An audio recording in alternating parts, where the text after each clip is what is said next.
बिस्मिल्लाहिर्रहमानिर्रहीम। अस्सलाम वालेकुम। मेरा नाम डॉक्टर एहसन है और आज हम जानेंगे इम्पोर्टेंस ऑफ बैक्टीरिया के बारे में। Okay, so this is the part 1 video और इसके बाद में पार्ट 2 वीडियो भी डालूंगा। ओके, सो एक चीज़ आपने जहन में रखनी है कि जब भी इम्पोर्टेंस का लफ्ज़ आए ना, जैसे कि सपोज इम्पोर्टेंस ऑफ बैक्टीरिया, तो इसमें बेसिकली बात की जाती है कि बैक्टीरिया के बेनिफिट्स। ठीक है, बैक्टीरिया हम इंसानों को कौन कौन से बेनिफिट दे सकता है, बल्कि हम इंसानों को ही नहीं जानवरों को भी कौन कौन से बेनिफिट दे सकता है, और बैक्टीरिया कौन सी डिजीजेस कॉज करवाता है। ओके, सो इम्पोर्टेंस का मतलब ये हरगिज नहीं है कि बैक्टीरिया सिर्फ हमें फायदा देगा। इम्पोर्टेंस का मतलब ये है कि बैक्टीरिया के फायदे और बैक्टीरिया के नुकसान। ठीक है, सिमिलरली अगर इम्पोर्टेंस ऑफ फंजाई होता, यानी कि फंजाई की इम्पोर्टेंस, यानी कि फंजाई हमें कौन से फायदे दे रहा है और फंजाई की वजह से कौन कौन सी मुख्तलिफ डिजीजेस कॉज हो रही हैं। ठीक है, so bacteria are both useful and harmful to us. ठीक है, बैक्टीरिया के बेसिकली फवायद भी हैं और नुकसानात भी हैं। Okay, so bacteria are economically important as this microorganism are used by human for many purposes. ठीक है ना, बैक्टीरिया के काफी सारे काम है, जैसे कि योगर्ट, चीज एंड विनेगर की सिंथेसिस करना। ठीक है, जो हमें दही, चीज और विनेगर वगैरह मिलता है, ये बेसिकली इन्हीं बैक्टीरिया की वजह से मिलता है, और इन्हीं बैक्टीरिया की वजह से बेसिकली फर्टिलाइजर्स की प्रोडक्शन होती है। ठीक है, फर्टिलाइजर बेसिकली ऐसे स्ट्रक्चर्स होते हैं जो कि प्लांट की ग्रोथ के लिए रिस्पॉन्सिबल होते हैं। ओके, और बैक्टीरिया जो है ना, वो ऑर्गेनिक कंपाउंड को डिकम्पोज करके उनसे मिनरल जो है ना, वो एक्सट्रैक्ट करके इन्वायरमेंट को दे रहे हैं। मतलब कि suppose this is the organic matter. ठीक है ना, ये बेसिकली कोई ऑर्गेनिक कंपाउंड है।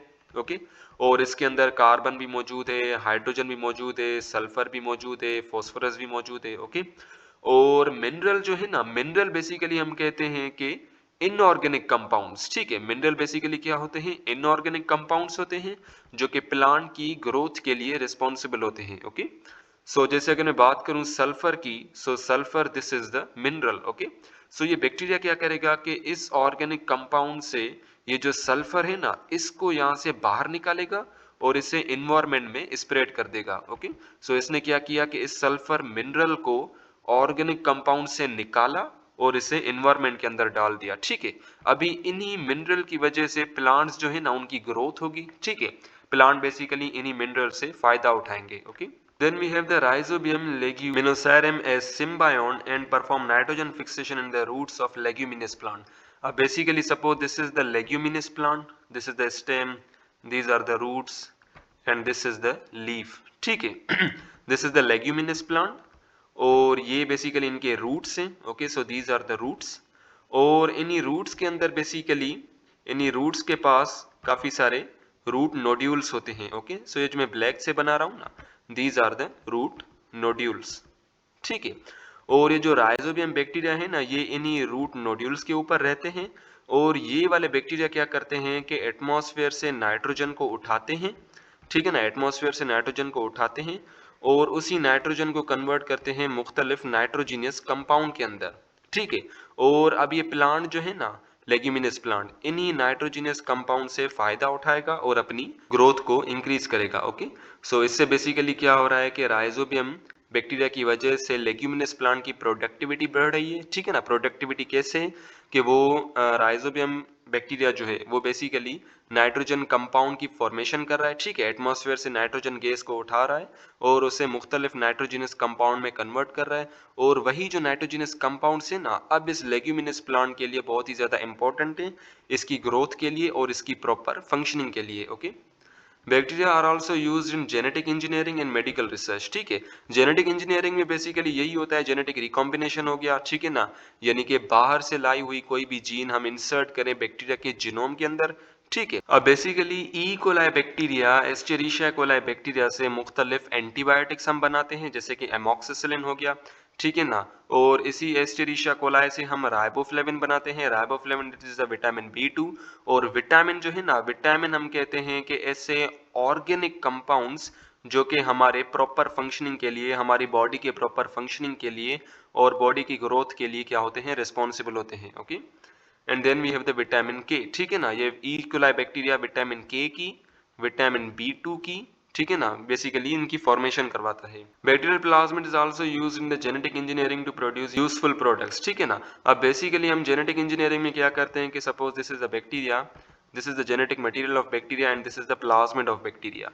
ठीक है, हमने क्या किया कि इस प्लाज्मिड को बाहर निकाला, ठीक है ना, इस प्लाज्मिड में थोड़ा सा चीर किया और इसे यहाँ से यूं थोड़ा सा यहाँ पे हमने कोई स्पेस क्रिएट कर दी। ओके, अब बेसिकली हम क्या करेंगे कि बाहर से लाई हुई जीन जो है ना इसके अंदर इंसर्ट करेंगे। ओके, सो ये जो ब्लैक कलर से आप देख रहे हो ना, दिस इज द जीन, ये जीन हमने इस प्लाज्मिड के साथ इंसर्ट कर दी। ओके, और ये वाली जो जीन है ना इससे बेसिकली एक खास किस्म की प्रोटीन बनती है। ओके, सो हमें पता है कि जीन से मैसेंजर आरएनए बनता है और मैसेंजर आरएनए से आगे चल के प्रोटीन बनती है। ओके, अब यही वाला प्लाज्मिड जो है ना हम इस बैक्टीरिया के अंदर वापस से इंसर्ट करवाएंगे और अब इस बैक्टीरिया से क्या होगा कि इस बैक्टीरिया के अंदर वही वाली प्रोटीन बनेगी जिस प्रोटीन की इंफॉर्मेशन इस जीन के अंदर इनकोडेड है। ओके, और उसके बाद हम क्या करेंगे कि वो वाली जो प्रोटीन बनी है ना वो प्रोटीन हम बैक्टीरिया से क्या कर लेंगे, एक्सट्रैक्ट आउट कर लेंगे। ओके, ठीक है, तो ये तो बेसिकली हो गया बैक्टीरिया के फवायद। अब बैक्टीरिया के कुछ नुकसान देख लेते हैं कि बैक्टीरिया हमारे लिए नुकसानदेह कैसे है।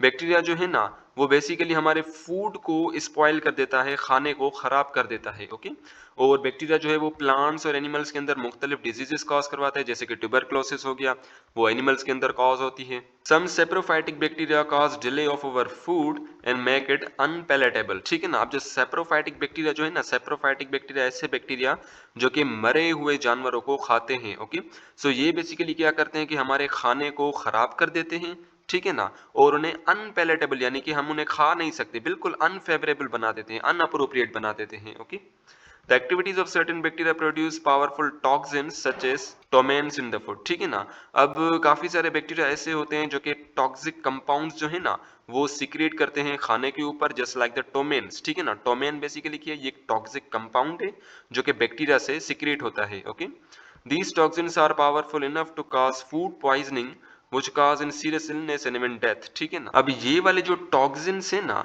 ये बेसिकली फूड को पॉइजनस बना देते हैं। ठीक है ना, और जब हम इन्हीं फूड्स को खाते हैं जिनमें ये टोमेन या दूसरे जो टॉक्सिक कंपाउंड्स है अगर वो मौजूद हो तो हमें फूड पॉइजनिंग हो जाएगी। Okay, and food poisoning this is the serious illness, इससे हमारी मौत भी हो सकती है।